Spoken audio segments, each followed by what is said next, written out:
Assalamualaikum semuanya.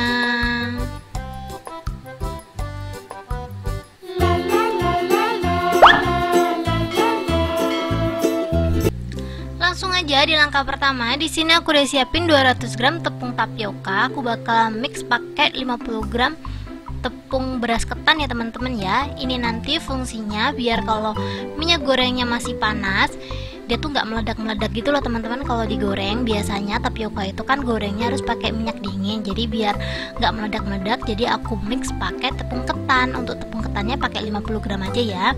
Ini kita aduk sampai semuanya tercampur rata. Kalau udah tercampur rata, kita langsung aja siapin telur. Di sini aku udah siapin wadah. Aku bakalan pecahin 2 butir telur. Ini telur aku kecil-kecil banget ya teman-teman ya. Kalau telurnya gede sih sebenarnya 2 butir aja udah cukup. Cuman karena aku takut kebanyakan, jadi aku pecahin 2 dulu ya teman-teman ya. Nanti kalau adonannya masih kurang basah, aku bakalan kocok lagi sih 1 butir telur. Jadi ini 2 dulu ya. Kita langsung aja tambahin 1 bungkus Royco. Untuk perasannya aku pakai Royco sama keju. Ini langsung aja kita kocok sampai nggak ada lendir-lendir gitu loh teman-teman. Pokoknya kita kocok aja sampai telurnya tuh kayak bentuknya kayak air gitu loh. Paham gak sih? Biasanya kalau kita masak telur kayak gini aja langsung goreng udah siap ya teman-teman ya. Tapi kalau buat kue itu biasanya ditunggu sampai dia tuh berbusa dulu. Cuman ini tadi udah aku kasih Royco, jadi dia nggak bakal berbusa teman-teman kalau udah ada Royco-nya. Jadi ini kita kocok terus aja sampai tekstur telurnya tuh kayak mirip air gitu loh, nggak ada lendir-lendirnya lagi. Sampai tercampur rata. Kalau udah tercampur rata, kita langsung aja siapin bahan selanjutnya ya.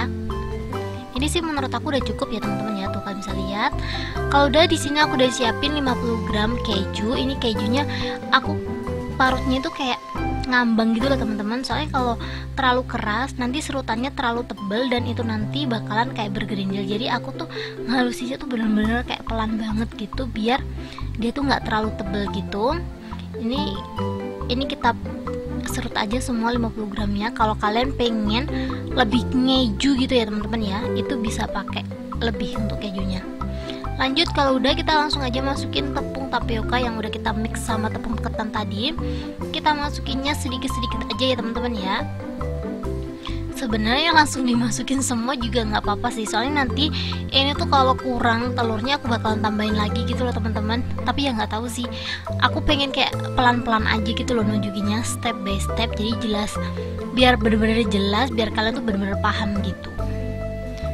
Tuh adonannya tuh kurang lebih seperti ini, jadi kita tambahin terus aja untuk tepungnya. Kalau menurut kalian adonannya itu masih terlalu kering dan keras banget bentuknya, kita bisa tambahin telur sih.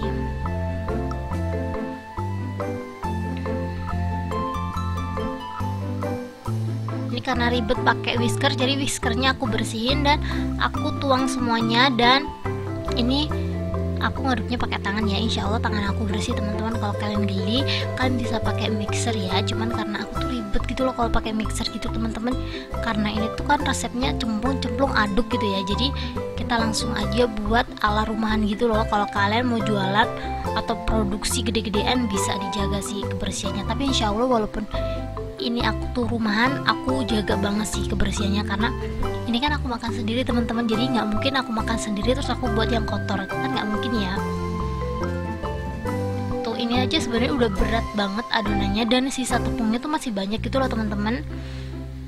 Tuh kayak gini, daripada tepungnya aku buang, kan sayang ya kalau tepungnya dibuang. Jadi tepungnya tuh aku masukin aja ke dalam adonan dan aku ngocok lagi 1 butir telur. Untuk perasannya tenang aja teman-teman, tadi udah pas banget sih pakai 1 bungkus Royco sama 50 gram keju. Tapi kalau menurut kalian kurang asin boleh banget sih ditambahin garam, tapi menurut aku itu aja udah cukup enak banget. Ini aku ngocok telurnya tuh di tempat tepung tadi ya teman-teman ya, karena kalau terlalu banyak cucian males nggak sih ngeliatnya. Jadi ya kita manfaatin yang ada aja. Sorry banget tangan aku belum dicuci, tapi ini udah aku cuci ya teman-teman ya tangan aku. Jadi aku cuci dulu baru aku ngocok seperti ini. Ngocoknya sama ya teman-teman ya, dipastiin lagi telurnya itu sampai berbusa gitu. Ini karena tadi nggak pakai Royco jadi lebih gampang berbusanya gitu. Kalau udah berbusa kita langsung aja masukin sedikit-sedikit, soalnya kalau langsung dimasukin semuanya nanti takutnya malah tepungnya yang kurang. Jadi kita masukin sedikit-sedikit secara bertahap. Untuk teksturnya disesuaikan aja sama selera kalian. Kalau kalian pengen lebih enteng nanti nyetaknya, itu tuh adonannya agak dilembekin ya teman-teman ya. Tapi kalau kalian pengen teksturnya padat dan enak gitu, maksud aku kalau padat itu kayak nggak terlalu ringan gitu loh teman-teman. Soalnya kalau terlalu banyak telur nanti tuh adonannya terlalu ringan dan terlalu empuk gitu loh. Jadi untuk teksturnya disesuaikan aja sama lidah kalian. Kalau aku sendiri sih lebih suka teksturnya agak sedikit berat gitu loh teman-teman. Jadi biar kalau nyemil-nyemil gitu berasa nggak sih kalau berat.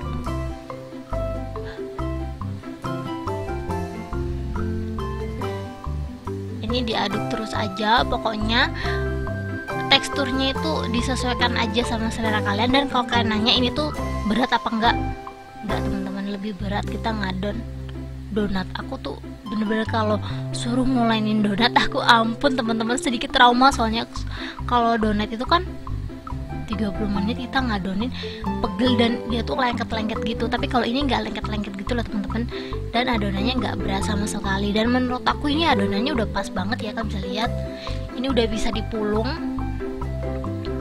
bisa dibentuk. Ini kalau kalian mau dibentuk manual juga boleh, maksud aku kayak telur gabus keju biasanya juga boleh. Cuman karena di sini tuh aku lagi pengen nyari ribet teman-teman sebenarnya. Jadi nanti ini telur gabusnya tuh biar bentuknya agak lain gitu ya. Jadi aku bakalan cetak dia. Untuk cetakannya aku pakai cetakan ini ya teman-teman ya. Aku sering banget sih pakai cetakan ini. Ini juga udah pernah aku review juga, tapi kalau kalian penasaran aku bakalan tunjukin lagi. Ini kurang lebih cetakannya seperti ini. Kemarin aku order ini di Shopee teman-teman ya. Itu harganya murah banget sih, nggak sampai 40.000 loh. Dan saudara aku tuh beli ini, kalian bisa tahu beli ini berapa harganya? 150.000. Sok langsung aja check out ini di Shopee, harganya cuma 40 ribuan. Aku bakalan kasih rekomendasi ini sih. Soalnya isinya tuh banyak banget tuh, cetakannya macem-macem, kalian bisa lihat tuh banyak banget. Aku sampai bingung mau pilih yang mana. Jadi kalian bisa pilih-pilih aja mau dibentuk kayak gimana. Ini tuh bisa buat kue kering, terus keripik-keripik kayak gini lebih gampang. Siapa lagi kalau kalian mau buat akar kelapa, ulat sutra, ini bisa banget sih pakai ini. Tuh banyak banget lah pokoknya. Aku juga sampai bingung pilih yang mana, karena pilih yang beda tuh cuman ini doang nih teman-teman. Jadi ya udahlah ya, kita pakai yang ini aja. Pokoknya tuh bentuknya disesuaikan sama keinginan kalian. Cara pakainya tuh super gampang banget. Tinggal dimasukin aja adonannya, terus kita masukin cetakan yang sesuai yang kita inginkan, terus kita tutup seperti ini. Kita rapet-rapetin aja dan kita langsung aja siap cetak. Pokoknya kalau kalian udah beli cetakan ini langsung pinter buatnya. Jadi nggak perlu aku kasih tutorial cara pakainya, pasti kalian bakalan ulang-alik sendiri dan bakalan bisa sih pakai ini. Ini langsung aja kita pencet-pencet aja, nanti dia bakalan keluar sendiri adonannya. Tuh kalian bisa lihat ya, tuh dia bakalan keluar sendiri. Karena ini tuh adonannya aku buatnya agak keras, jadi emang kayak butuh tenaga gitu loh teman-teman. Tapi sebenarnya kelihatannya doang kayak butuh tenaga, tapi aslinya enggak gitu, tau gak sih? Ini kita cetaknya di minyak dingin dulu ya teman-teman ya. Soalnya aku takutnya kalau langsung maksudnya minyak panas, aku belum selesai nyetak, yang lainnya udah mateng. Jadi cara amannya seperti ini. Tapi kalau pakai minyak panas pun dia nggak bakal meledak.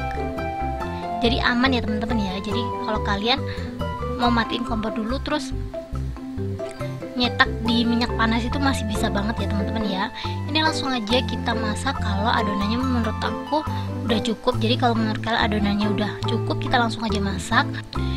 Ini karena tadi aku buat adonannya agak sedikit padat, jadi adonannya itu walaupun didiemin agak lama, dia tuh nggak nempel sama yang lainnya ya teman-teman ya. Kalian bisa lihat sendiri, ini tuh setelah minyaknya panas dia tuh langsung misah sendiri gitu loh. Tapi kalau kalian adonannya agak sedikit lembek, kering sih, tapi adonannya tuh bakalan nempel satu sama lain gitu loh teman-teman, dan susah bakalan dipisahinnya. Jadi saran dari aku buatnya adonannya tuh agak sedikit tebel, maksud aku kayak agak sedikit keras gitu loh teman-teman, jangan terlalu kebanyakan telurnya. Ini kita masak sampai nggak ada gelembungnya sama sekali ya. Jangan ketipu teman-teman, kelihatannya udah matang tapi sebenarnya kalau kita masaknya sebentar doang dia tuh kayak nggak keras gitu loh teman-teman. Jadi kalau saran dari aku kalau pengen keras ini masaknya agak lamaan ya.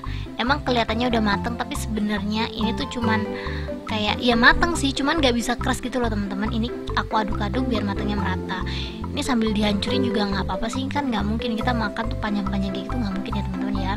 Dan untuk gorengan yang kedua itu tuh langsung aku matiin kompornya, jadi nggak perlu nunggu minyaknya dingin, jadi langsung aja aku cetak di atas minyak goreng panas ya teman-teman ya. Insya Allah dia nggak bakal meledak. Jadi fungsi dari tepung ketan tadi itu ya teman-teman ya, biar kalau kita ngegorengnya tuh nggak harus nunggu minyaknya dingin. Soalnya kalau nunggu minyaknya dingin itu ribet teman-teman, dan kelamaan ini aja aku nggak nunggu minyak dingin aja masaknya benar-benar super lama banget. Ini buat telur gabus keju keriting ini tuh emang harus banyak tenaga teman-teman, soalnya ya berasa banget sih, padahal aku cuma buat 1/4 kilo. Hasilnya emang banyak banget, tapi tenaga yang kita keluarin juga worth it. Jadi kalau kalian pengen nyobain resep aku kali ini, saran dari aku nyobainnya rame-rame ya teman-teman ya. Soalnya kalau dikerjain sendiri insya Allah kalian gak bakalan mau masak lagi gitu loh teman-teman. Soalnya emang lumayan banget sih buat ini, jadi emang harus ada temennya gitu loh teman-teman. Ini udah mateng, kita langsung aja angkat.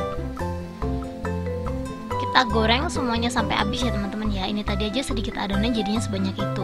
Kalian bisa lihat ya, ini tuh langsung aja aku masukin. Minyaknya nggak perlu nunggu dingin, jadi emang aku tuh nyetaknya di dalam piring, terus piringnya itu aku kasih minyak biar dia tuh lebih gampang turunnya gitu loh. Soalnya kalau nggak dikasih minyak dia bakalan ngegumpal gitu. Tuh kalian bisa lihat ini tuh nggak meledak-meledak ya, walaupun langsung minyak panas. Pokoknya kita goreng sama seperti ini aja lah ya, kita nyari gampangnya aja. Tuh kalian bisa lihat kayak gini aja matenginnya. Pokoknya dipastiin lagi gelembung itu sampai bener-bener hilang gitu, insya Allah dia mateng ya. Kalau udah kita langsung aja angkat dan tiriskan. Dan ini dia hasilnya, ini tuh pakai 1/4 kilo jadinya sebanyak ini, kalian bisa lihat. Wow, ini tuh sebenarnya udah ada yang jual sih.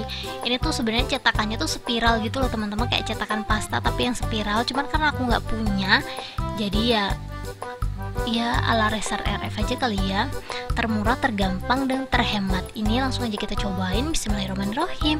Bentuknya super cantik banget dan pastinya keras, kalian bisa lihat tuh. Benar-benar sehancur itu kalau dicobain. Ini sebelum aku jelasin rasanya, aku bakalan bungkus dulu kali ya. Ini untuk ngebungkusnya aku pakai plastik OP yang nggak pakai perekat gitu, ukurannya 25x35. Emang ukurannya gede banget ya teman-teman ya. Ini untuk satu resep jadinya satu gede satu kecil gitu. Dan setelah udah dimasukin kita langsung aja press seperti ini. Seperti biasa untuk produk-produk yang aku pakai, aku bakalan rekomendasiin di deskripsi box. Kalau kalian penasaran sama produk yang aku pakai, langsung aja dicek sekarang juga ya teman-teman ya. Ini setelah aku press bentukannya seperti ini, dan untuk rasanya sendiri ini tuh bener-bener gabus keju teman-teman. Kejunya bener-bener perasa ya, nggak ada bedanya sih, cuman bentuknya aja sih yang beda kalau menurut aku itu. Jadi buat kalian yang penasaran langsung aja dicobain di rumah. Thank you buat kalian yang udah nonton.